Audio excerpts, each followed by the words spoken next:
But the thing I like about Christmas, and speaking of when I was a little boy, that was the hard part. But the good part, the good type, being the last of six. I remember my mother, God rest her soul, and God bless her for what she did with all six of us. Come Christmas Eve, she would call each of us into her bedroom as she wrapped the gifts, so that we was all part of it. It was very nice. And I remember the first thing I got to do was put my finger on that knot. You remember when she tied the bow, and you put the finger there, and then she tied a bow, boom, and you pull your finger out, and then it was all tight. I remember that. I was so proud of that. And then she did something I thought was miraculous.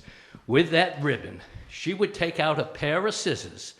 I don't know if some of you might know where I'm going. And she'd take the scissors and zip along the ribbon. And what would happen to that ribbon, to me, was a miracle.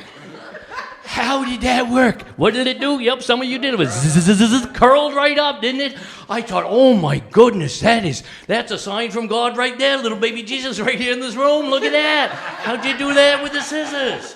Oh, that just touched me something perfect. And it stayed in my head pretty long time, because I remember about 3 or 4 years later, being the last of six, I had 3 sisters.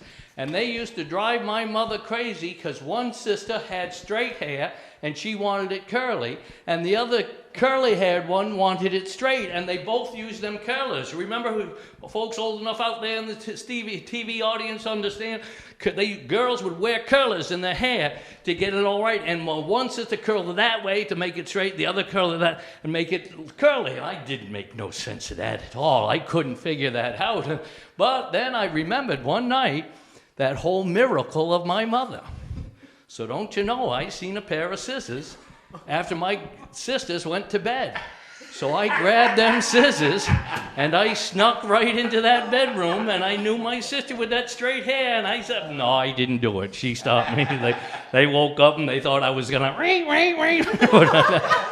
It went like that. But so anyway, I thought that was kind of funny, and I'm glad you folks did too. That's the things about holidays that stick in my head.